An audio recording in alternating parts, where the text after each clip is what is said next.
Molt bé, ja hi som tots. Bé, bon dia a tothom, benvinguts. Anem a parlar de seguretat col·lectiva, tot i que gairebé em sento obligada a dir que el primer problema de la seguretat col·lectiva probablement és de gender balance, no? De perspectiva, tot i que és veritat que en altres taules això tindrà una altra presència, però anem a parlar de seguretat i anem a parlar sobretot de la Unió Europea com a actor d'aquesta seguretat, quina és la seva perspectiva i com evoluciona davant aquesta crisi de l'ordre internacional. Y por eso me acompañan distintos ponentes. No necesito dar su currículum porque ya lo tenéis todos en el programa de actos i com que som la primera taula i la primera taula té la responsabilitat de mantenir l'horari sobre el previst, anirem directament per feina. Anem a parlar de la relació de la Unió Europea amb l'OTAN, anem a parlar de la relació de la Unió Europea amb Rússia i anem a parlar sobretot també de com es posiciona Europa davant aquesta fragmentació de l'ordre internacional. And for that, we will start with Professor Sven Biskop. Welcome to Barcelona. He is director of the Europe in the World program at the Egmont Institute. So, Sven, welcome if you want to start. All right, thank you. Thank you very much. Thank you I forgot to say, 8 minutes each one of you. Yes. 8 minutes, and I will be very strict with that. They know I am, some of the people in the room. Because I would like to have time for questions in the audience. So please, go ahead. Thank you. No pressure. Thank you for the invitation, especially also to Jeff Michaels. I'm also a professor at the University of Ghent, and like another famous guy who came from Ghent, I come, I fear, without speaking Spanish, just like Charles V, who I think managed to alienate all of the Castilian elite.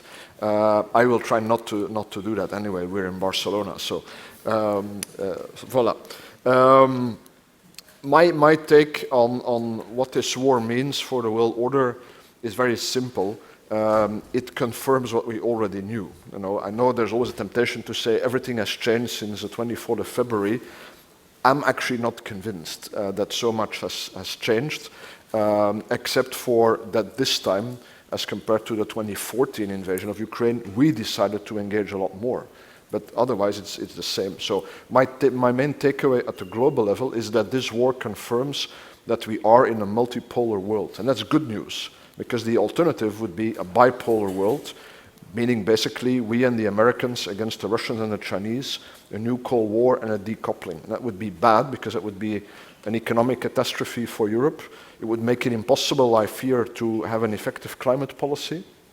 And it would confirm Europe as a secondary player, the deputy sheriff of the Americans, but this time in a secondary theater. Because if a new Cold War would come to pass, it would be about the control of Asia, not about the control of Europe. So we're in multipolarity. That is, in a way, good news.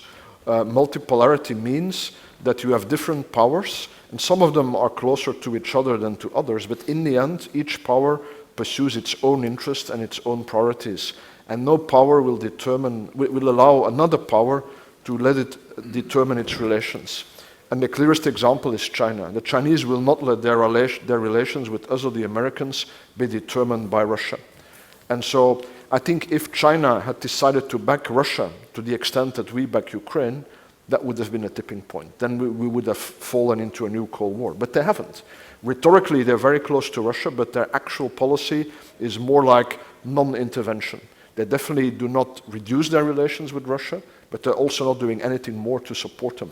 They stay right in the middle, and that's where we need to keep them. That is very much in our interest. The risk of a new bipolarity is still there. A lot will depend on the future evolution, but for the moment, we're in multipolarity. Now, multipolarity is good news. It doesn't mean it will be simple. I think what we have to get used to is that in a multipolar world, not everybody that we think of as a partner will be on our side on every dossier, and we see that too. Everybody's criticizing China for not applying sanctions against Russia, but there are actually very few countries who follow us in applying sanctions. Look at India; they're even increasing their Russian imports, right? So, and we think of India as a partner, a fellow democracy, and so on. So, what this means, I think, is that in a multipolar world, there is no room for Manichaeism. Good against evil. But we're always tempted to say that. And you see it now. Everybody is saying, oh, Ukraine, that's the war of the Democrats against the autocrats. Yes, in the sense of a Ukrainian democracy, not a very perfect one, but who am I as a Belgian to decide which democracy is perfect, against the Russian autocracy. But at the global level, this is not about Democrats versus dictators. The reality is we need some of the other dictators on our side against Russia, or if only to import from some other dictatorships the natural resources that we will now stop importing from Russia. So really there is no space for Manichaeism, and I think we as EU should learn to drop this narrative of Democrats versus dictators. International politics for me is not driven by values, it's driven by interest. Doesn't mean we have to abandon our value-based agenda, but that's not what drives international politics, and it leads to an erroneous interpretation. So my final point is then to operate in such a multipolar world, we really need to know what are we willing to offer to the world. You cannot go around the world and say, we're against Russia. Clearly that's not enough for people to join our side. You can definitely not go around the world and say, we're against the Chinese. Other countries will say, fine, but the Chinese offer us 1, 2, and 3. What are you offering? So I think other states need to know not just what we are against, but what we are for. And I see two things that we must be for. One, we need to have a strong bilateral offer, the global gateway. And it's basically our response to the Belt and Road Initiative. We have to make it real now. It's a strategic investment initiative that has to maintain influence in places where we have lost it or are at risk of losing it. Two, our overall multilateral project needs to remain, effective multilateralism, back to Solana's 2003 European Security Strategy.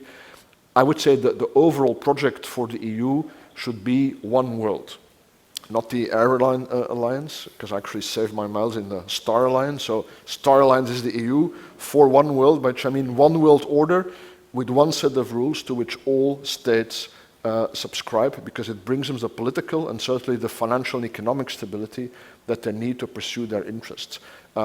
We have a lot more interest in keeping China in the system than in China leaving or we pushing them out. And eventually we'll have to bring Russia back into the system. Even now they have put themselves outside of the rules, but that has to be our long-term objective, and that will demand a much more proactive EU role also at the multilateral level. I rest my case there. And amazing for the discipline that you... Of course, I hope now everybody else will follow my precedent. I will take care of that. So we go now, I follow the order in the program to Hugo Meijer. He is research fellow at Sciences Po in Paris. Well, the floor is yours. Let's see if you really share this idea of multipolarity and that the world is not falling apart. Great. Well, first of all, thank you so much for the invitation. It's really a great pleasure to be here.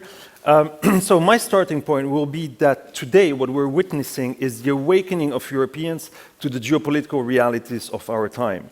And there are several causes for this shift, this awakening of the Europeans, but I will focus mostly on two, meaning Russia and China. A central driver of change basically has been the shifting behavior of China and Russia on the world stage. What is interesting is that both countries have become more assertive and more aggressive, and their behavior has followed a similar timeline, basically. Both have become more assertive and aggressive in the last decade, and this is what has triggered, over time, the awakening of Europeans to the geopolitical realities of our time. What is interesting is that if you look back and think back of the 2 decades after the collapse of the Soviet Union, 1990s and 2000, that was an era of strategic exception, so to speak, because there was no conventional state-based threat on the continent. And that's quite rare in European history. And during this time frame, Europeans developed, one could argue, quite naive policies toward China and Russia. Let me explain. China was perceived in the 1990s and 2000s as a distant and lucrative market which had few security implications for Europeans. And therefore, what they tried to do was expand economic ties, integrate China diplomatically in the international system, and hope that this would foster political liberalization in China, westernization and democratization. Likewise, in the same time frame, you see Russia declining militarily and economically. So for most countries in Europe, Russia is not a threat anymore. For sure, you have some countries in Northern Europe, Eastern Europe, who are concerned about the potential over the horizon of a future Russia becoming again a central concern. But for most Europeans, Russia was not a direct threat, perceived as a direct threat to the continent. And this is also the period in which you see some countries like Germany and Italy developing energy dependence ties with Russia. And we see all the consequences today. The state of affairs really starts to change in the 2010s. So in that decade, you really witness the growing assertiveness and growing aggressiveness of both China and Russia on the world stage. China becomes more assertive in the Asia-Pacific, tries to develop a regional, Sino-Center regional order, but it also becomes more assertive in Europe. It starts investing a lot, including in sensitive sectors in Europe, and it has growing economic and political clout on the continent. Likewise, Russia, especially after 2008, but even more so 2014, becomes way more assertive and aggressive. The annexation of Crimea in 2014 really marks the end of the era of strategic exception. And of course, the invasion in 2022 of Ukraine is a watershed in the European security architecture, because it marks the return of conventional warfare and territorial revisionism on the continent. So today, the era of strategic exception is over. So are this kind of naive approach toward Russia and China, so to speak, and we're witnessing the geopolitical awakening of Europeans. However, and I'll conclude with that, there are some challenges and tough questions ahead. One important question will be how will Europeans address the severe defense capacity shortfalls that they have, because this has ramifications both on the European theater and in the Asia-Pacific. And secondly, and I think this is a crucial point, is how to prioritize between Russia in the east, the security challenges in the south of Europe, so the regional instability in the larger Mediterranean, as well as Chinese assertiveness in Asia and Chinese assertiveness in Europe. And different countries in Europe have different rankings of priorities. So the bottom line is that there will need to be an effort, concerted effort, of clarifying regional priorities. And this is linked to the need to clarify functional priorities. So how do you prioritize between collective defense, crisis management, collective security, while maintaining technological edge vis-à-vis Russia and China? This will be key. And so this is to open the conversation, but I really think that these two key aspects, defense capacity shortfalls and ranking of priorities, will be at the center stage, including for the NATO strategic concept. Well, thank you. But we still have 1 minute, so may I ask, do you think that this... do you think that this approach, this French approach, that any European security architecture has to go from the Algarve to Vladivostok, has this changed? What do you mean? With this idea that you need to include Russia for any European security construction or assurance? No, I don't think. I mean, at this stage, it's going to be hard to include Russia in the European security architecture. I was just saying that in the 1990s and 2000s, the Europeans wanted to integrate China in the international system. And I think that hope has shattered now because China has become more assertive. No, but France wanted to include Russia traditionally. Do you think that this is still the view? I suspect it's not, honestly. I mean, these were discussions that were held, again, in the 90s and 2000s. I think today, after 2014, especially after February 2022, it's going to be, I mean, few people are still want to build the same kind of European security architecture that includes Russia as they wanted to do in the 90s. Yeah. Okay, well, thank you. And now is Pol Morillas, director del CIDOB. Gràcies, evidentment, Narcís, Jacint i Jeff per la invitació. Hablaré en castellano para compensar, digamos, las muy buenas introducciones y primeros apuntes de Hugo y de Sven. Se me ha pedido focalizarlo en Europa, es decir, en Europa como actor global y su papel tras la guerra de Ucrania. Y es verdad que hemos escuchado muchas veces, repetidas ocasiones, por parte de muchos líderes, que finalmente tras Ucrania pues Europa ha entendido lo que es el poder internacional, Europa ha entendido hablar ese lenguaje del poder y Europa, y lo decía Hugo, se ha despertado en su sentir geopolítico. Pero la primera distinción que yo pondría encima de la mesa es este geopolitical awakening, el despertar geopolítico, versus el ser actor geopolítico, o en inglés el geopolitical actorness. Y aquí voy a argumentar que probablemente este geopolitical actorness, la capacidad de ser actor internacional, no ha cambiado sustancialmente a pesar de los avances importantes que en el corto plazo se están produciendo desde la guerra de Ucrania. Y el motivo principal por el cual este geopolitical actorness no está sucediendo es porque al fin y al cabo nos estamos encontrando en un escenario de crisis que es muy contrario a lo que es el ADN de la Unión Europea como actor internacional. Estamos ante un escenario en el que pensábamos que los conflictos del futuro serían híbridos, serían migratorios, serían de desinformación, serían de ciberataques y bueno, estamos viendo un conflicto clásico, un conflicto en términos de soberanía territorial, estamos viendo un conflicto en clave de la importancia que tiene el uso del armamento y de la lógica militar y por lo tanto esto va muy en contra de una percepción de la seguridad europea que está basada en seguridad humana, lo decía el presidente al principio, que está basada en otro tipo de entendimiento de las lógicas del poder y de la geopolítica internacional. En segundo lugar, también, y lo decía Hugo ahora, una creencia excesiva en el poder de los mercados, en el poder de la influencia mediante las normas para determinar el futuro del orden internacional. Y aquí el equilibrio geopolítica-geoeconomía claramente se ha roto, y se ha roto en favor de la geopolítica y no tanto en favor de la geoeconomía, que es aquello en lo que la Unión Europea tradicionalmente era especialmente potente como actor. Y en tercer lugar, esa lógica de Europa como poder normativo, que se enfrenta claramente a una mayor contestación internacional, y lo decía Sven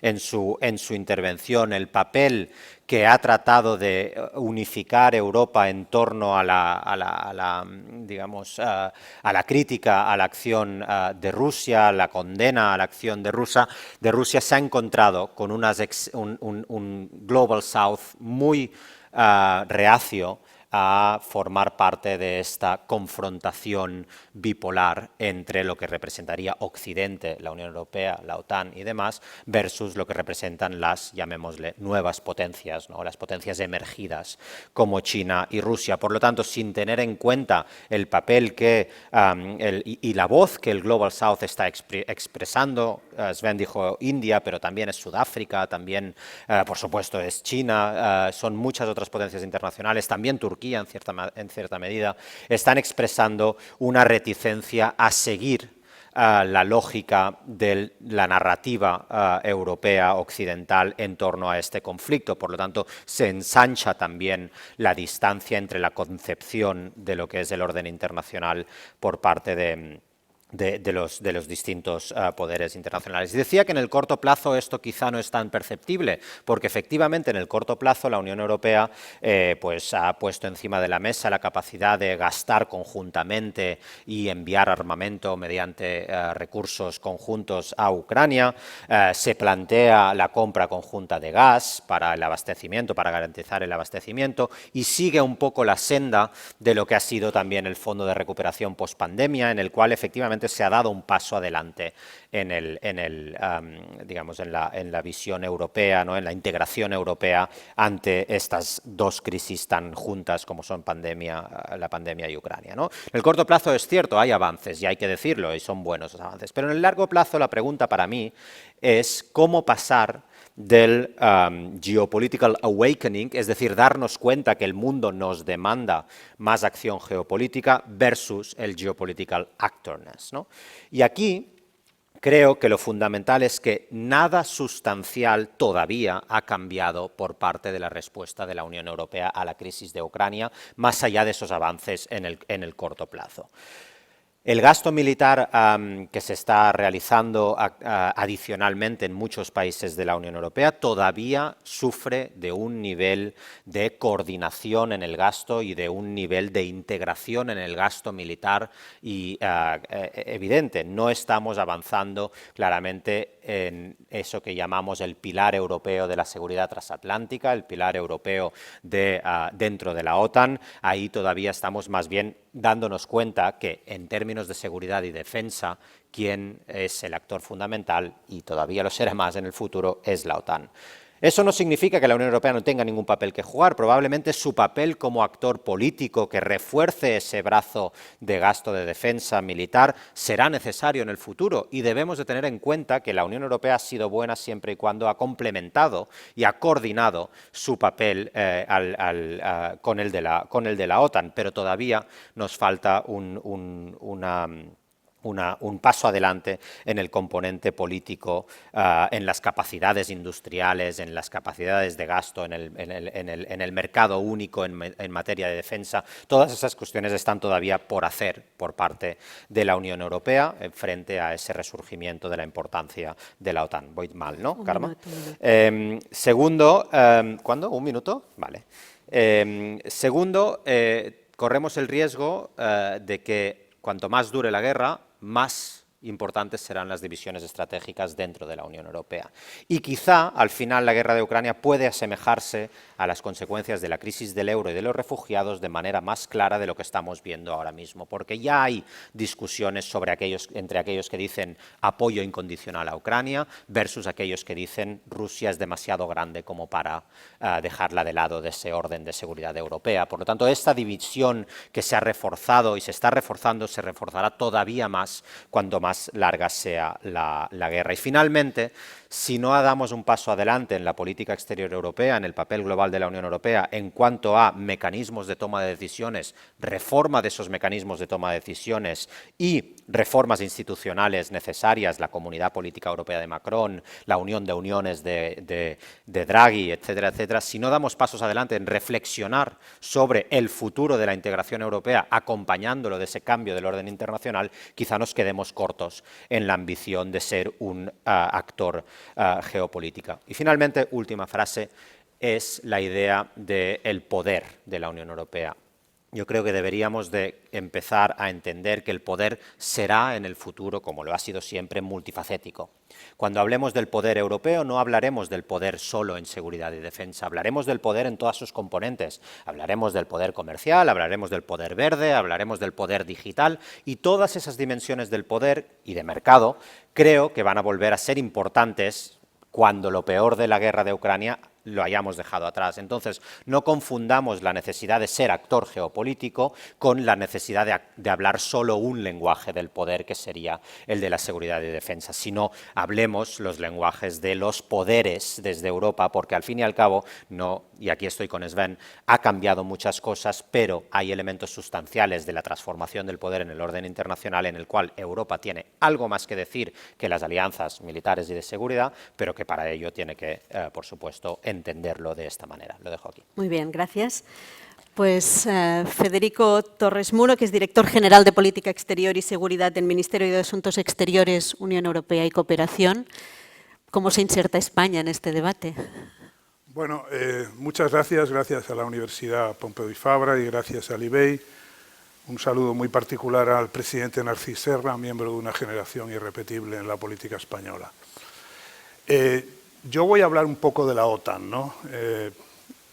No por defender la importancia de la asignatura a la que me debo, sino porque creo que en el debate que estamos teniendo es importante que percibamos las distintas caras que tiene la Organización del Tratado del Atlántico Norte, que aprueba hace algún tiempo, y con vistas a esta cumbre de Madrid, un documento que se llama OTAN 2030, en el que me voy a anclar, espero no pasarme de los 8 minutos, y suscribo, por supuesto, la mención del desequilibrio de género palpable en este panel.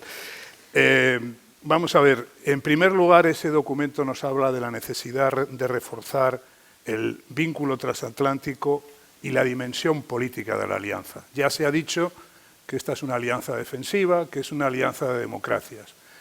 Pero yo creo que el momento crítico que estamos viviendo no debe no debe hacernos perder de vista que está pendiente una profunda reflexión sobre el estado de la democracia en Occidente. Hace algo más de un año éramos testigos de escenas en el Capitolio norteamericano. Hasta hace muy poco se hablaba mucho de regímenes iliberales en la Unión Europea. Y eso, como producto de la crisis que estamos padeciendo, ha pasado como si no hubiera ocurrido nunca. Yo creo que el reforzamiento de ese mensaje que intentamos trasladar sobre el hecho de que la Alianza Atlántica es una alianza defensiva, es una alianza de democracias, se reforzará si somos capaces, una vez que pase la tormenta, de hacer una reflexión en profundidad sobre la dimensión de la alianza como la dimensión política de la alianza. Es obvio, y lo han dicho los analistas que me han precedido en el uso de la palabra, que hay otro elemento dentro de ese documento OTAN 2030 de rabiosa actualidad, si se me permite una expresión tan cursi, ¿no? Que es la adaptación de la OTAN en una época de rivalidad estratégica. Lo que se da en llamar con un cierto grado de eufemismo la nueva asertividad de Rusia, que es ni más ni menos que una agresión injustificada a un país que no había amenazado en ningún caso a Rusia, salvo quizá con alguna expresión de europeísmo, cosa que hoy por hoy debería de estar aceptada por cualquier Estado que quiera integrarse en ese orden internacional basado en normas. Pero tenemos efectivamente el retorno de la agresión militar al espacio europeo y esto, desde nuestro punto de vista, es una amenaza no solamente a la soberanía y a la integridad territorial de un Estado independiente como Ucrania, sino también un cuestionamiento de un orden internacional basado en reglas. Pero también, y lo ha dicho Paul, y lo ha dicho Sven, creo, tenemos que plantearnos si nos podemos permitir el lujo de lo que en inglés se llama el decoupling de Rusia. Yo creo que no. Independientemente de que la dimensión de la economía rusa sea menor que la dimensión de la economía italiana. ¿A quién le puede interesar, quién puede defender en Europa la convivencia con una Rusia empobrecida? Sería irresponsable, totalmente irresponsable. Tenemos que resolver, por supuesto, la crisis en la que estamos inmersos, pero también nuestra obligación es pensar en el día después, en cómo vamos a convivir con Rusia, cómo vamos a cooperar con Rusia y con los rusos y las rusas después de esta crisis.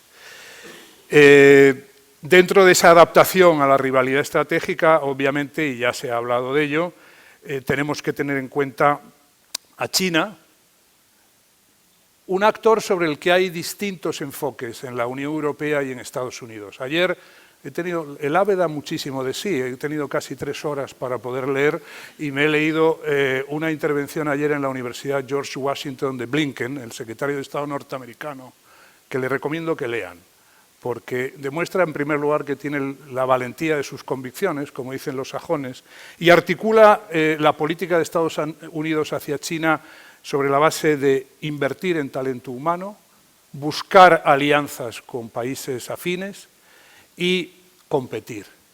Porque China plantea retos que van más allá de un modelo político diferente. Tenemos problemas de acceso a los mercados, tenemos problemas de propiedad intelectual, tenemos problemas, por supuesto, de falta de respeto a los derechos humanos.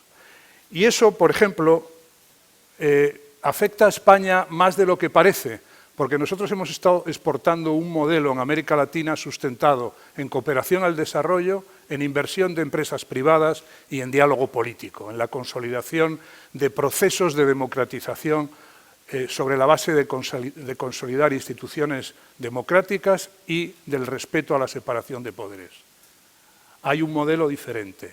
Yo no sé si porque vivo en un permanente cuestionamiento, ¿no? Como nos pasa a todos, ¿no? Y a todas.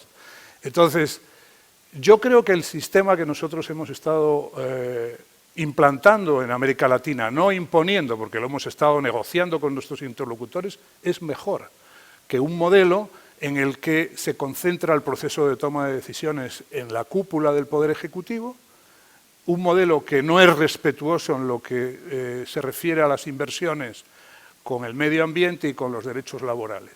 Es decir, a mí me parece que el modelo, llamémosle, que España acordó para el desarrollo en América Latina es más recomendable, por así decirlo.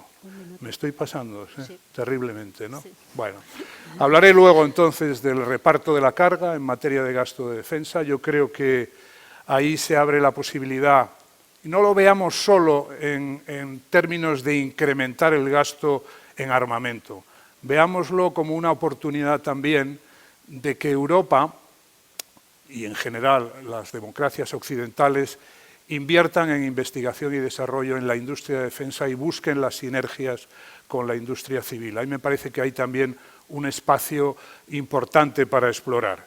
Y como la profesora me está sacando la tarjeta amarilla y el ministro ha hablado ya del flanco sur y de las amenazas híbridas, pues quedo ya a lo que se espera de mí en el debate. Voy a hacer primero una pregunta a todo el panel que le va a dar la oportunidad de hablar de eso, y luego me gustaría ya abrirlo al público asistente, sobre todo, y a sus preguntas, pero la idea que yo me llevo oyéndoles a todos, la primera es que creíamos que hablaríamos de Rusia y estamos hablando mucho de China. Para mí esa es la primera pregunta que nos debemos hacer. Y la segunda, estamos hablando de cambios estructurales y estamos hablando de cambios en la defensa, pero ¿hasta qué punto este actorness depende realmente de la defensa o depende de la voluntad política, ¿no? Y eso casi es una pregunta o es más una provocación que una pregunta, porque bueno, yo estoy convencida de que la capacidad disuasoria de los ejércitos no se mide por su rearme o por su sofisticación, sino muchas veces por la voluntad de utilizarlos. Y aquí es donde entra la Unión Europea y su capacidad de ser un actor global también en la defensa, pero sobre todo en la capacidad política de la Unión Europea. Y ese es el punto que me gustaría discutir antes de dar paso a la audiencia. ¿Hasta qué punto el cambio estructural que necesita la Unión Europea no reside tanto en armarse y rearmarse, sino en mantener una voluntad política? Sven, can we start with you? Yeah, well, I think we need, in a way, like Paul said, we need to operate on all those fronts. So I mean, you can only be a power if you have political and economic and military power. If you miss one of those three, you're not, basically. And we are best placed as an economic power because we are a supranational player, so we're discovering how to do geoeconomics. And in a way, that's the only thing that's changed. I mean, I do not see this war as a big change. Russia invaded Georgia already in 2008. They already invaded Ukraine in 2014. And everyone has said then it was a watershed. And in reality, it wasn't. You know, the European security architecture, meaning the EU and NATO, you know, Russia cannot threaten it unless they risk a great power war. So the only thing that has really changed is that we say this time we become a non-belligerent, and we have started a geoeconomic offensive against Russia. But I do not think it's a big fundamental change of the world order. And basically, it's just another argument, therefore, to also increase our political power. And what strikes me is nobody's talking about EU common foreign security policy. We've already forgotten that when this crisis started, we were negotiating with Putin. We didn't even have a seat at the table, right? Mm-hmm. And of course, that's partially because it's a conscious Russian tactic to belittle the EU. But I also didn't really see the Americans pushing very hard to say the EU should have a seat. They said, no, but we'll consult you. But then in practice becomes, we'll inform you afterwards. So who is talking about improving? You mentioned it, Paul, you know, but in the debate, it's not there. We're only talking about defense, not about foreign policy. But then finally, we have to do the defense bit. And my main point is that we're focusing on two dimensions and we're always forgetting the third. We're focusing now on joint procurement in the short term of existing equipment off the shelf, which is mostly American because there is nothing much on the European shelf. Secondly, we're talking again about investing in designing and building new equipment, longer term, but we're always forgetting the third phase. When you then have the new equipment, the units that you equip with it, you also have to integrate the units, the actual capabilities in multinational capabilities. That was the point of PESCO back in 2017, and it's a thing we're not doing. Otherwise, I think all the first two steps will not yield as much military capability as it could if we miss out on the third step, integration of the actual capabilities. Yeah, thank you. Hugo, do you want to join? So I very much agree with what has been said before, and the bottom line essentially of my answer would be that we have witnessed a geopolitical awakening, but we have not yet witnessed the emergence of a geopolitical actor. So that's the bottom line, because we see different levels of actorness, so to speak, across different issue areas. So one could see more actorness in the field of trade or investments, for instance, but it seems to me that in the field of foreign and defense policy, we have not seen it yet. And I can give one example. I mean, if you look at European foreign policy toward China, and I've worked a lot on this, I just finished a book on that, so I've worked a lot on this. And you look at the evolution of national policies and EU policies. Now, to be sure, there are formal concepts, statements on China, on the Indo-Pacific, but if you then look the concrete reality of the initiatives, I don't see an actorness yet. Unfortunately, I would add. And bottom line is because there are two issues. I already mentioned that in briefly before. One is because severe capacity shortfalls. Very few Europeans can do much in the Indo-Pacific from a defense perspective, even though, of course, there are initiatives and trying to coordinate maritime presence. But then for me, again, so to go to your question, the crux of the matter is political indeed, yes.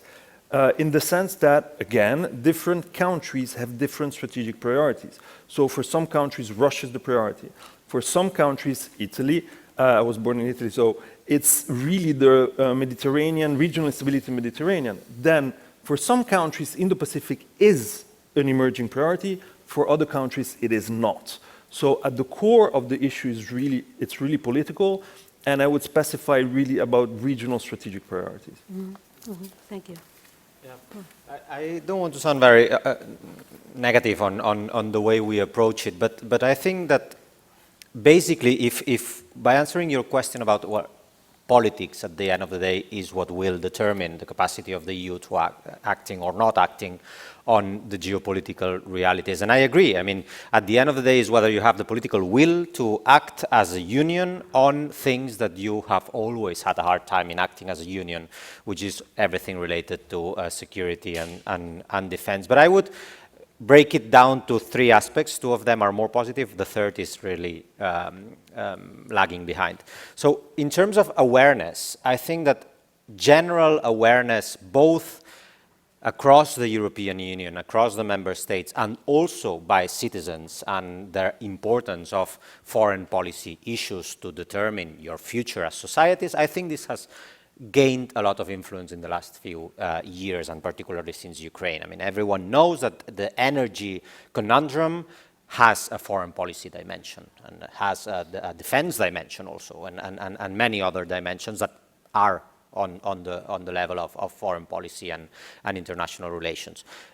So this awareness and the crisis emanating from geopolitical rivalry when it comes to rivalry with China on trade and global supply chains, or when it comes to disinformation vis-a-vis Russia, all this has a foreign policy dimension. So to build a political community acting along the lines of foreign policy, you first need that this political understanding, of shared understanding that the risk is there, well, you need it to appear. And I think that we've moved forward on that, both at the level of member states and at the level of citizens. So awareness is there of the importance of the issue on foreign policy. Responsiveness, which is the second element that I think is crucial, is somehow getting there. It's not there yet, but it's getting there. There is a general understanding that we cannot proceed with the same way we have always relied on the US. If another Trump comes in, we cannot always rely on the US to be our safe umbrella, and that we need to have our capacities, call it strategic autonomy, call it the way you wish, but there is a certain political responsiveness to this first awareness. And now there are not mature discussions, but important discussions on the European political community, how to integrate the United Kingdom within this sphere, how to integrate Ukraine if it cannot be a member state per se. So there is some political awareness and responsiveness in replying to this awareness. So two positive dimensions that I think have emerged out of the pandemic, out of Ukraine, but also out of previous crises. The third one, and last and very poorly performing on this third one, is capacities. You need capacities. You need a proper institutional mechanisms that help you put forward these initiatives. You need to make decisions effective. You need to have the material and the instruments and all the dimensions in capacities to act upon this. And this is where I think we're clearly lagging behind, and hopefully we'll catch up as well, but for the time being I cannot be very optimistic on those. Pues hablando de capacities. Bien. Hemos vivido durante un tiempo con algunos estigmas, ¿no? Aquello de Kissinger que decía, denme el teléfono del ministro de Asuntos Exteriores de Europa porque no acabo de encontrarlo. O el estigma también del herbívoro en un mundo de carnívoros. Cuando se empezó a hablar del concepto de autonomía estratégica, todo giraba en torno casi a la pandemia, a las dificultades de abastecimiento, a la ruptura de las cadenas de valor, y le tuvimos que poner el adjetivo de autonomía estratégica abierta porque en Washington estaban tremendamente preocupados con esto, ¿no? Bueno, yo creo que la Unión Europea ha demostrado voluntad política en estos meses en lo que se refiere a la crisis desatada por Putin en Ucrania, recurriendo a recursos militares a través de la European Peace Facility, pero también en términos bilaterales, tomando decisiones de gran calado, las que se han tomado en Alemania con un compromiso de incremento de los gastos de defensa notabilísimo, las que se acaban de tomar en Suecia y Finlandia, dos países nada sospechosos, por cierto, de no respetar la democracia y los derechos humanos, el referéndum que va a tener lugar en Dinamarca. Es decir, estamos hablando de una Unión Europea que en cierta medida sí podemos decir que se ha despertado geopolíticamente, y luego no olvidemos la decisión política de poner en marcha hasta 5 paquetes de sanciones, ¿no?, que han sido una de las herramientas, o están siendo una de las herramientas fundamentales para intentar apoyar el esfuerzo que está haciendo Ucrania para repeler la agresión rusa. O sea que yo creo que no debemos de flagelarnos o autoflagelarnos los europeos sobre nuestro papel en esta crisis en concreto. Y ya mirando a más largo plazo, es obvio, como has dicho, que hay distintas prioridades dentro de la Unión Europea. Es muy difícil hoy en día, con la que está cayendo, como se dice en términos castizos, hablar con el representante de un Estado báltico sobre los retos que representa para la seguridad europea y para el bienestar de esa subregión, hablar sobre el Sahel, por ejemplo. Es muy complicado, pero tenemos la obligación de hacerlo porque tenemos que estar, como decía antes al principio en mi intervención, nuestra obligación también es pensar en el día después, ¿no?, permanentemente. Y sobre capacidades, bueno, pues obviamente la brújula estratégica, de la que no hemos hablado todavía, creo, tiene un capítulo importante sobre capacidades que está de alguna manera estrechamente vinculado con lo que he dicho al final de mi intervención sobre la necesidad de superar los prejuicios sobre el desarrollo de una indústria de defensa europea. Moltes gràcies. Doncs tenim gairebé 40 minuts, mitja hora llarga per preguntes, si voleu. Si no, continuo jo, però moltes gràcies. Hola, buenos días. Mi nombre es Alberto Sog y en primer lugar quería agradecer tanto a la universidad como a todas las personas que han intervenido, porque la verdad es que la ponencia ha sido muy interesante. Hoy se ha hablado acerca del papel de la Unión Europea como actor en el panorama geopolítico. Entonces, yo quería preguntar, teniendo en cuenta los distintos trámites que se han seguido en abril de cara a una potencial adhesión de Ucrania a la Unión Europea, ¿cómo cambiaría este papel en la gestión de la crisis de Ucrania si finalmente pudiera llegar a producirse esta adhesión? Y si al mismo tiempo incrementaría la estabilidad en la región o podría subir la tensión, dado que sería ya una agresión a un Estado miembro. Entonces, quería lanzar esa pregunta en general. ¿Qué opina el panel? No sé si val la pena agafar alguna pregunta més i després fer una ronda o anem responent una per una. Al fons, a l'última filera.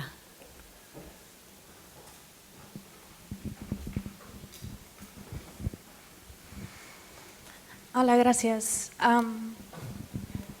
Sí, et veiem. Well, I wanted to ask you if it's possible to discuss the role in Hungary here in Europe as a kind of ally to Russia inside the European community. Thank you. Ok, gràcies. Hungary? Pots Hungary, eh? Yes, Hungary. Yeah. Thank you.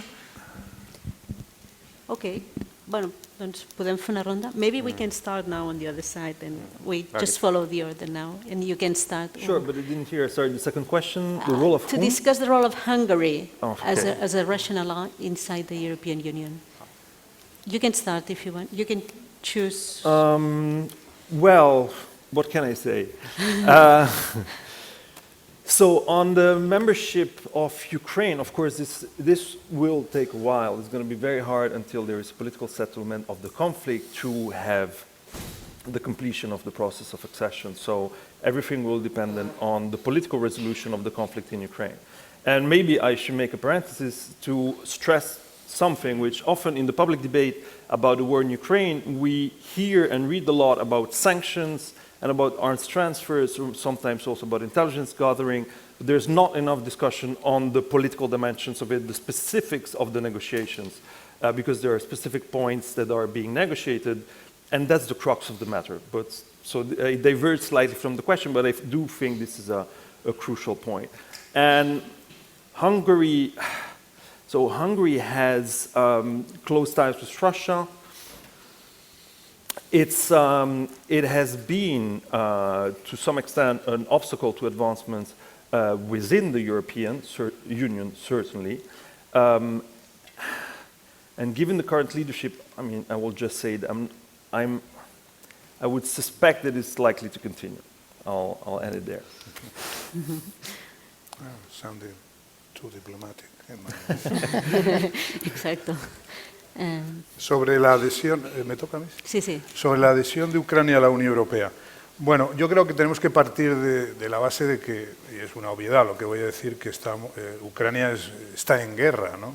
No parece que sea el momento para poner en marcha un proceso de negociación como tal, ¿no? con la Unión Europea. Otra cosa es que se pueda tener con Ucrania un gesto político y concretamente se pueda tener en el Consejo Europeo de finales de junio. Yo creo que habrá que buscar una terminología que rinda homenaje, por así decirlo, a la vocación europeísta de la ciudadanía de Ucrania, ¿no? Tendremos que empezar, y creo que lo dijo ayer la presidenta de la Comisión, von der Leyen, por poner en marcha un proceso de reconstrucción de Ucrania sólido.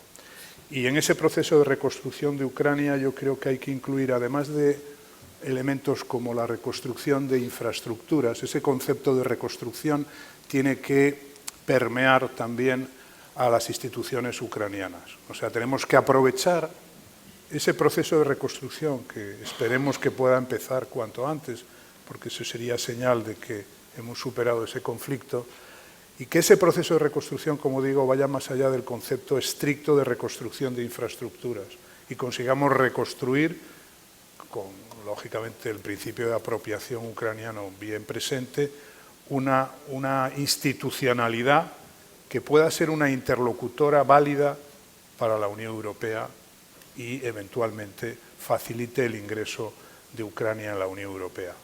No podemos olvidar, por otra parte, lo tengo que decir, porque si no no sería honrado por mi parte intelectualmente, que hay otros países que están esperando también para recibir señales de la Unión Europea, que llevan esperando un tiempo, que son también muy importantes para la arquitectura de seguridad y de prosperidad europeas, como pueden ser Albania, Macedonia del Norte y algún otro estado que ustedes saben y tienen en mente. Pero es obvio que en esa arquitectura que estamos intentando analizar, arquitectura de seguridad y prosperidad en Europa, yo tengo un colaborador que me dice muchas veces algo, me reproduce algo que le dijeron en su día países recién ingresados en la OTAN y también en la Unión Europea. Les decían, la OTAN nos da la vida y la Unión Europea nos da la buena vida. Yo creo que Ucrania es merecedora de la vida y también de la buena vida. Sobre Hungría prefiero que se manifiesten los demás. No, pero estoy de acuerdo con esta idea de que es difícil hablar de un horizonte europeo para Ucrania sin pensar en las otras deudas históricas que tiene la Unión Europea, y los Balcanes occidentales claramente es una, y además un espacio donde precisamente esta ausencia, digamos, de la Unión Europea como actor ha propiciado, ¿no?, una influencia rusa mucho mayor en los últimos años. Así es, en las relaciones internacionales, como en tantos otros ámbitos, hay horror al vacío. Y eso está pasando en el Sahel también. Yo sobre Hungría sí voy a decir algo, Sí. porque no tengo ningún problema institucional. Yo tampoco, yo tampoco. A la hora de decir que, bueno, en fin, ahora me refiero a ello. Pero antes la pregunta sobre ampliación e integración de Ucrania en la Unión. La Unión Europea es una unión de procesos, sobre todo. Es decir, son procesos los que determinan las maneras como funciona la Unión Europea. Entonces, los procesos a veces son limitadores y ejercen una presión increíble sobre cualquier iniciativa política a la hora de llevarla a cabo. Es verdad, ha habido un consenso político muy fuerte en el Parlamento Europeo, ha habido varios Estados miembros que se muestran favorables a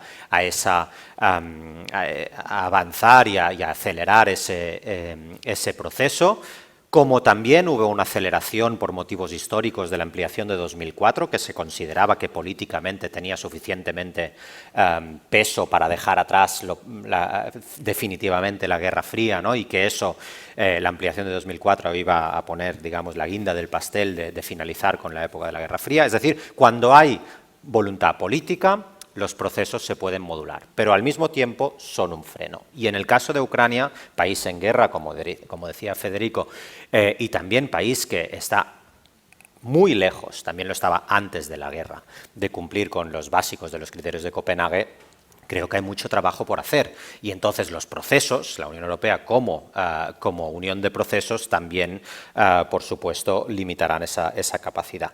Y al mismo tiempo esos procesos son seguridad para otros, es decir, a medida que los procesos se van cumpliendo y los hitos se van cumpliendo, quizá no son tan rápidos como uno esperaría, pero a ojos de muchos constituencies, seguir esos procesos es lo que garantiza que la Unión Europea sea un proyecto seguro, y si no, refirámonos al Brexit, ¿no?, como elemento paradigmático, ¿no? En el momento en que la Unión Europea siguió los procesos en el Brexit a la hora de negociar la salida del Reino Unido, todo el mundo entendió que fue a fin de bien. No hubo divisiones internas, todo el mundo supo quién era el interlocutor principal, que era la Comisión con el Reino Unido, y por lo tanto los procesos del Brexit fueron una garantía para la seguridad de la Unión Europea también, para el proyecto de la Unión Europea.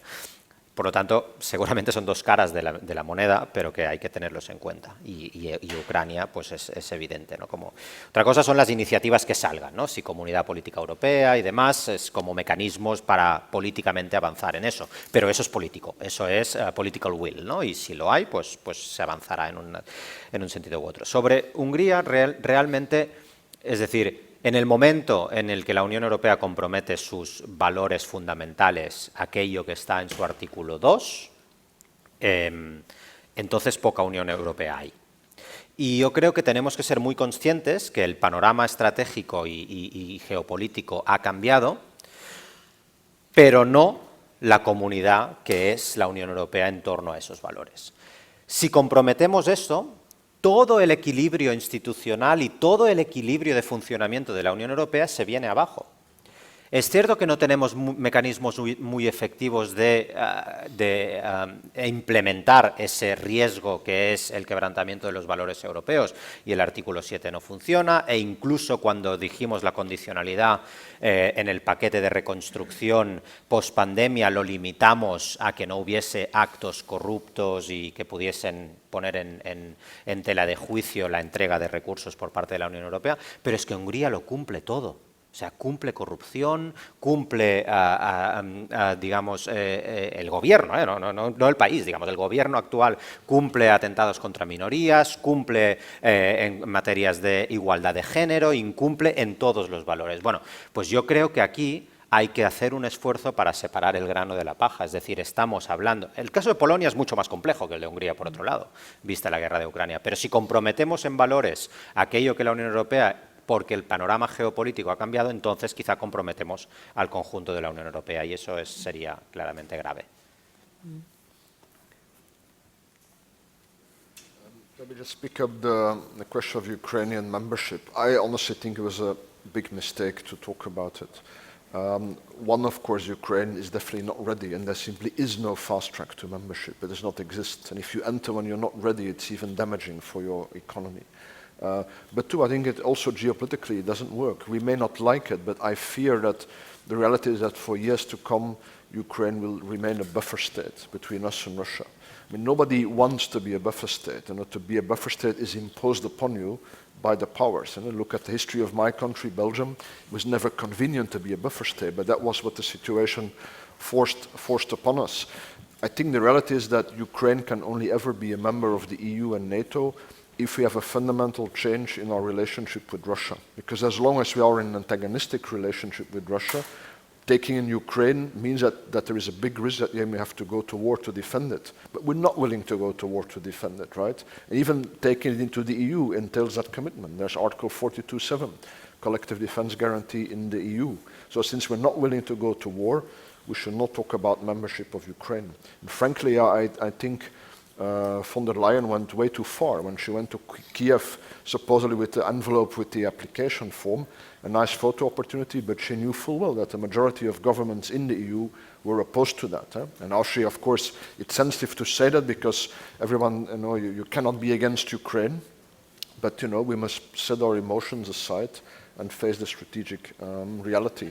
I would have just said we have a very close partnership with Ukraine. We have a deep and comprehensive free trade agreement. We don't have so many of those. So I would say, however the war ends, we need to maintain that, and we will build on it, rather than creating false hope by talking of membership. Al fons tenim més preguntes? I aquí també. Molt bé. Hi, Tim Swijs, the Hague Center for Strategic Studies. Thank you for a very interesting talk. I had a number of questions. Hugo, first to you. You wrote a very interesting article, I think last year it was published in International Security, saying that Europe cannot provide for its own security. So I'm curious to hear your thoughts on how, on the one hand, the significant boost in European defense spending, the accession of Finland and Sweden to NATO, and perhaps even Russia's deplorable battlefield performance over the past few months will reflect on that thesis of yours, and how do you see sort of the deterrence posture of NATO moving forward and the European contribution to that? To Paul and Federico, I wanted to get back to that hybrid element because Federico wasn't able to touch on that. We know that hybrid threats are important. We are going to talk about it in the next panel. But in light of the upcoming summit in Madrid, how do you see the hybrid threats reflected in that summit, and what is the relationship between NATO and the EU there? And then finally, Sven, thank you for bringing up Article 42.7. I just wanted to do it myself. And I agree with your broad assessment. I do want to prod you, however, on how do you see a minimally viable, let me frame it differently, the contours of a security order after the war. So if we could ask you to think out loud, what would that order look like towards the end of the 2020s, for instance? Thank you. Wow. Molt bé.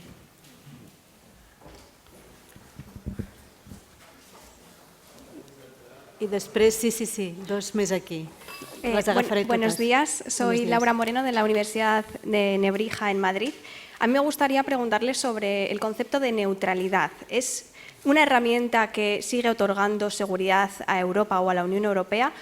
O, por otro lado, va a ser un concepto o una herramienta que se va a extinguir. Es decir, ¿es la neutralidad una herramienta clave para poner fin al conflicto de Ucrania en el sentido del ingreso de Ucrania en la OTAN?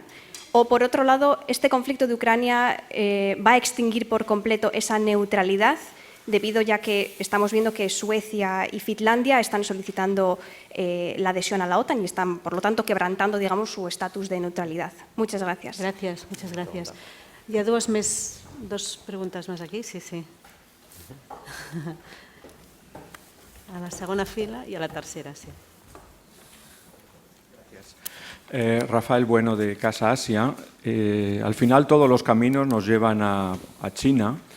Deng Xiaoping, cuando tenía solo 16 años, cogió una beca para irse a Francia, a París, a la Renault, porque decía que quería comprender y entender Occidente para salvar a China. Mi primera pregunta es, ¿comprendemos aquí realmente a China? Y la segunda es, ¿qué respuesta podemos esperar de China cuando China ve que Corea del Sur es el primer país que entra en la estructura de inteligencia de la OTAN o que se están formando estructuras en Asia-Pacífico, en el Indo-Pacífico como el AUKUS o como el Quad? ¿Qué puede esperar China y qué respuestas puede tener ante estos movimientos que se están produciendo desde aquí? Muchas gracias. Gràcies. I a la tercera fila aquí mateix, a l'altra banda, al passadís.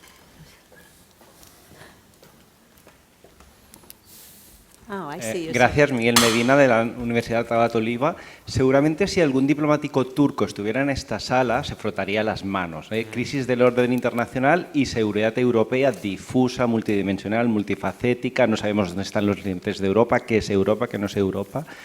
¿Hasta qué punto Turquía, digamos, según el panel, puede jugar un papel esencial en la cumbre de la OTAN? Es decir, ¿creéis que va a pedir prebendas, concesiones, algún tipo de acuerdo a cambio de no usar aquello que no os acordáis europeos, que yo también tengo, que es derecho de veto? Que parece que se olvida que Turquía tiene el mismo derecho de vetar que Alemania o Francia o España o Italia. Ajá. Bueno, pero sí, hay una última pregunta que vamos a coger y os doy 5 minutos a cada uno y así llegamos a la una. Ya que sí. Good morning. My question is about China because China is one of the key words of this roundtable. So I want to know how NATO to perceive China as we say that NATO is a defense alliance. It's the concern about NATO towards China is proactive defense idea. And how do you think about in June, the Madrid summit of NATO, what the highlight of China, what they will consider about China in their security strategy concept? What will their main concern or main threat that China is proposing or deploying in NATO alliance? Yeah, Thank you very much. Thank you. Well, 5 minutes each one of you to wrap up with a lot of things on the table. Yeah, please, Sven. All right. Thinking out loud, what will the European security architecture look like in a few years? It will not be very different, Everybody always wants to say everything will be different, but often it is not. Russia had already sort of alienated us anyway. That's even worse. So the pan-European institutions will stay paralyzed like the OSCE, and the EU and NATO will consolidate, and that'll be that. That seems to me the most probable. I don't see any big changes apart from that. Neutrality is an interesting one. I think certainly if one is honest for an EU member state, it doesn't make sense. One cannot really be neutral, especially as the competition between great powers is increasingly becoming geoeconomic. What does neutrality mean in geoeconomics? I'm not sure.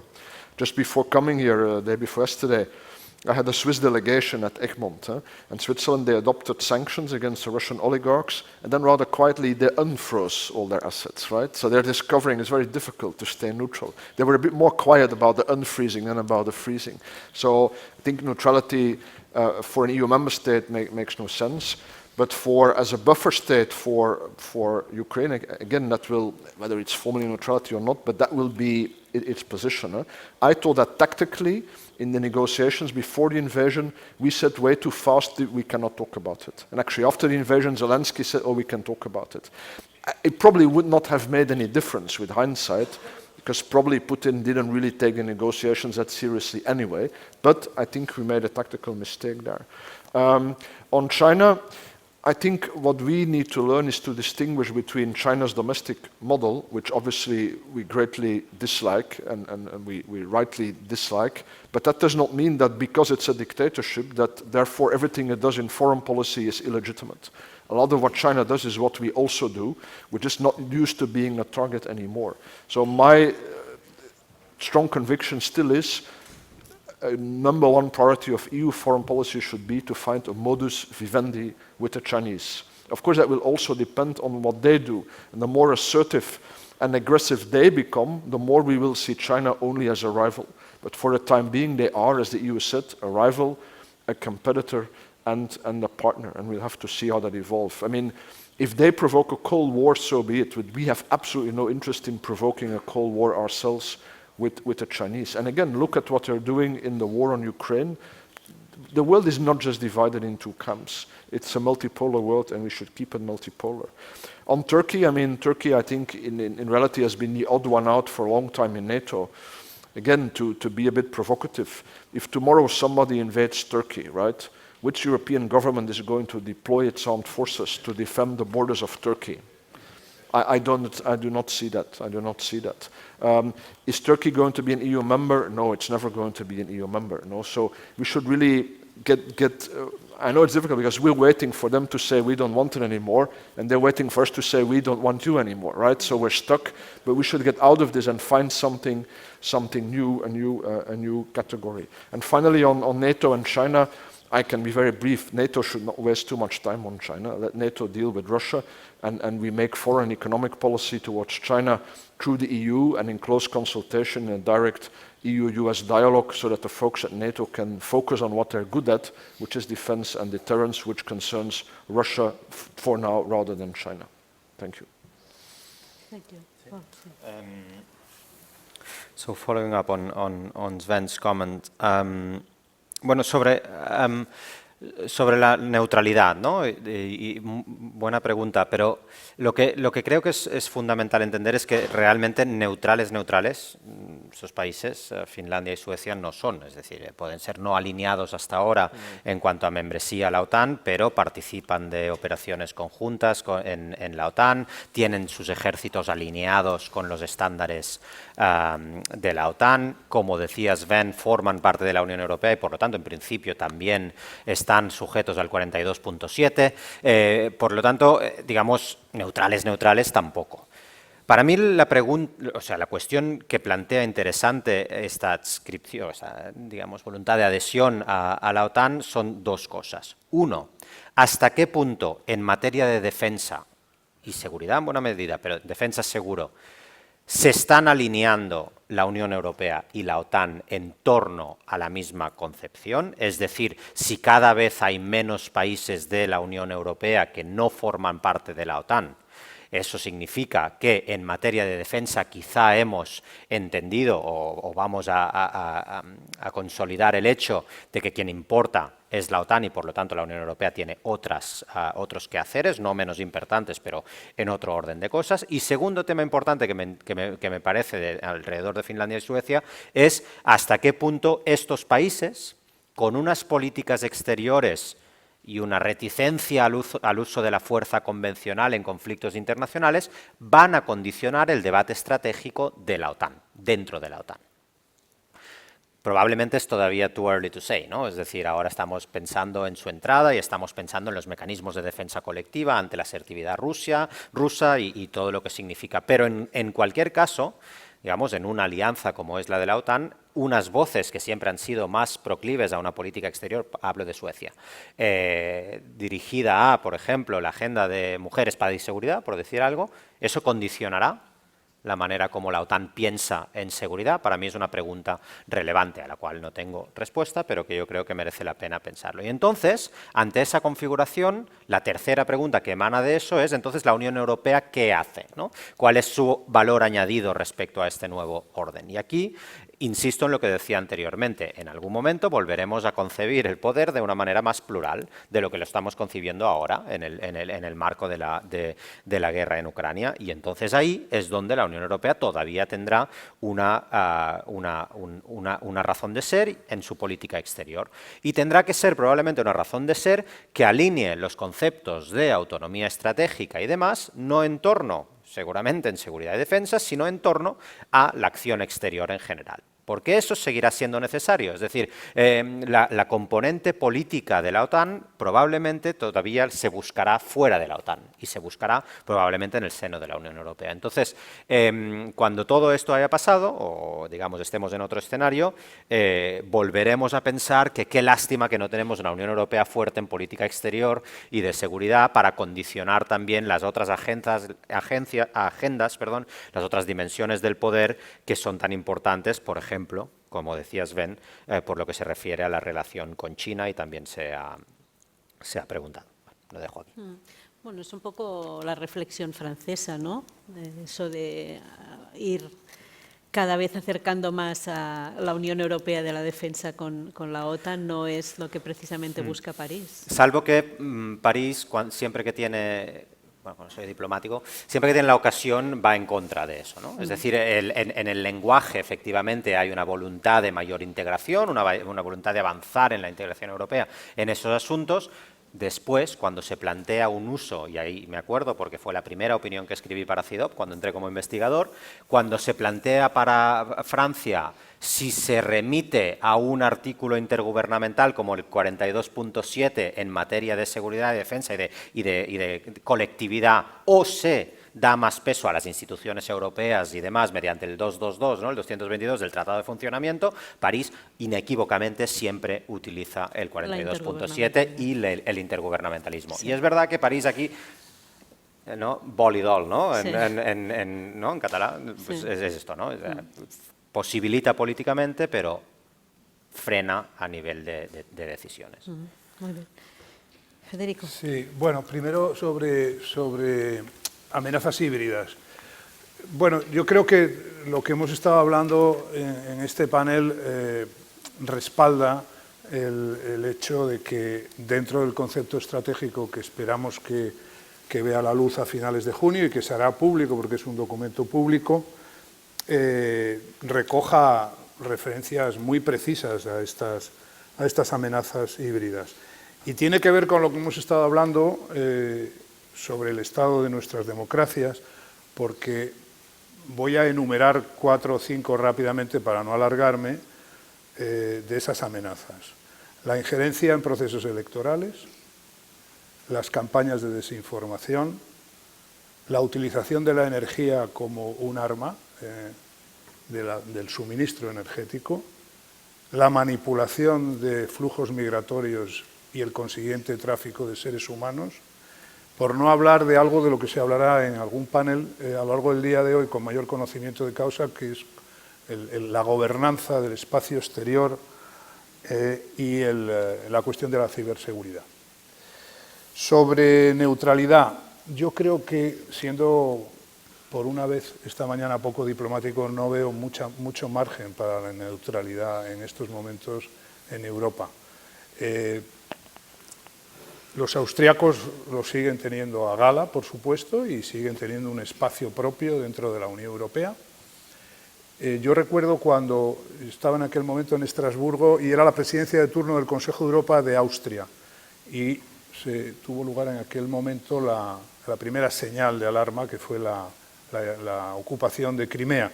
Y le preguntaron al ministro de Asuntos Exteriores austriaco, Kurz, que si no le parecía bien como salida a la situación que se estaba generando que Ucrania siguiera el modelo austriaco, es decir, un Estado neutral y muy descentralizado, o por lo menos moderadamente descentralizado. Y él contestó que eso le correspondía decidirlo a los ucranianos, que es una contestación muy diplomática, pero que también creo que refleja el estado de ánimo ya en aquel entonces. Yo no creo que haya mucho margen, sinceramente, para la neutralidad, porque yo lo veo como un sinónimo de equidistancia en estos momentos. Puede que la haya en otro contexto, pero no en estos momentos. Sobre la respuesta de China o sobre el sentimiento que pueda tener China con iniciativas como el AUKUS, Quad, la colaboración de Corea del Sur y también de Nueva Zelanda, Australia y Japón con la OTAN.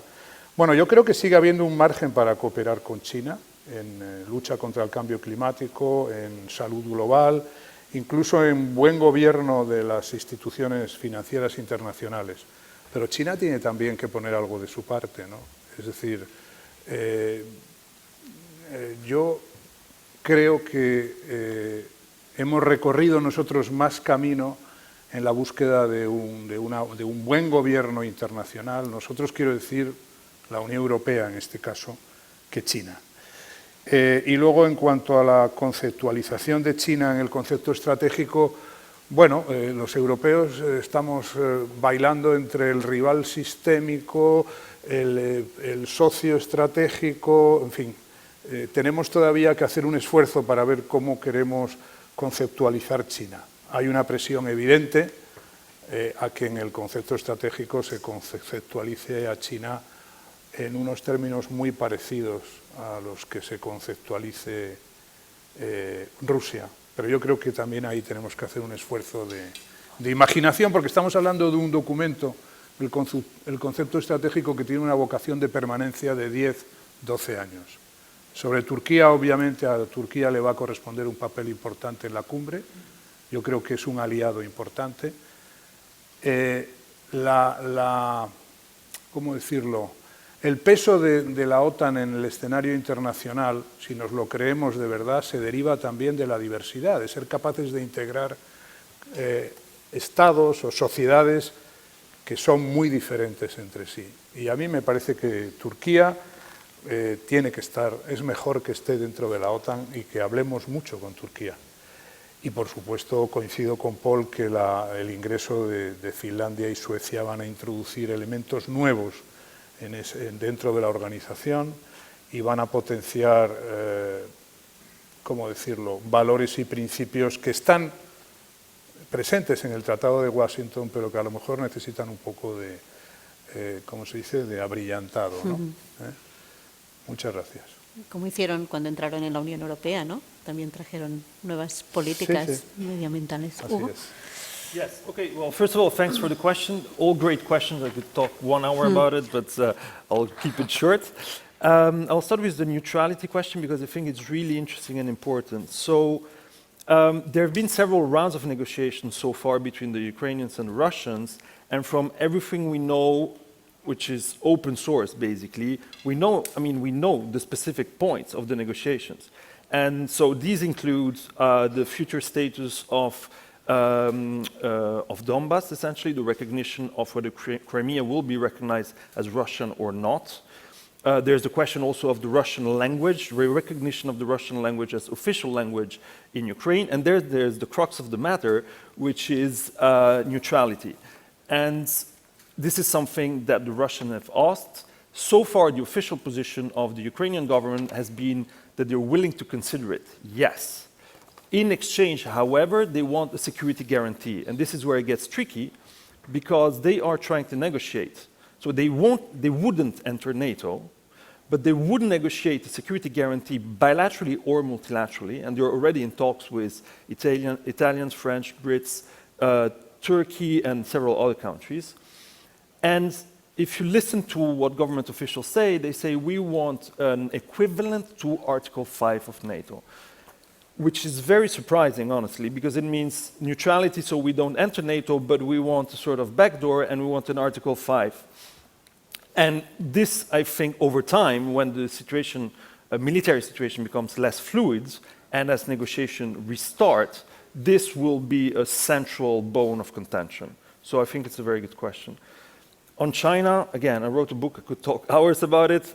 Basically, the main driver of change has been growing security concerns among Europeans over Chinese behavior in the Asia-Pacific and in Europe, coupled with increasingly competitive economic relations, because until a couple of decades ago, they were complementary economies, but now China has basically moved up the technological ladder and is becoming increasingly also a competitor to some manufacturers in Europe. So you have security concerns and economic competition.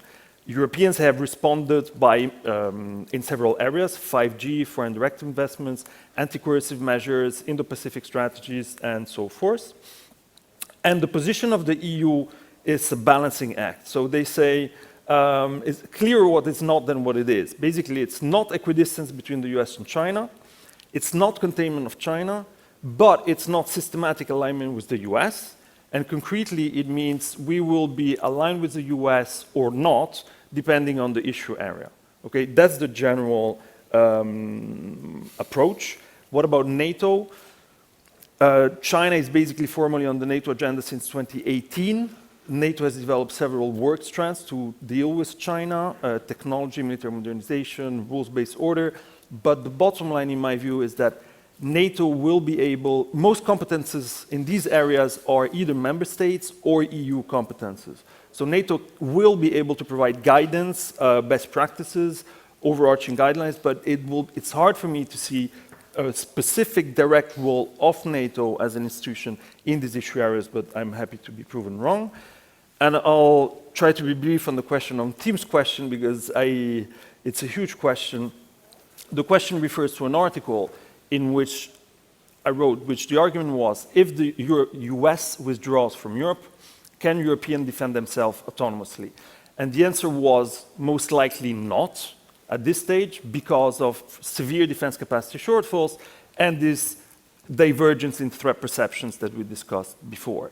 What about the impact of the war in Ukraine? Well, it's a huge topic, but basically it's been an exogenous shock, okay, on the European security architecture. The result is that you do see rising threat perceptions of Russia across Europe. You see Germany investing more in defense. You see Finland and Sweden applying to NATO. So yes, you do see a big change. Still, as I mentioned, it's not like divergences in threat perception will disappear. So you still have Italy and I suspect Spain, but I would love to hear from you, still prioritize the regional instability in the Mediterranean over Russia, even though Russia is more important. And so this, coupled with severe capacity shortfalls, lead me to believe that, so the argument is still valid, even though it needs to be updated, basically. Well, thank you very much indeed to all the panelists for such an interesting discussion, the first of a whole day of discussions. Thank you for making my job really easy. So I just have to, well, on behalf of everyone in the room, thank you very much. Moltes gràcies a tots per l'assistència.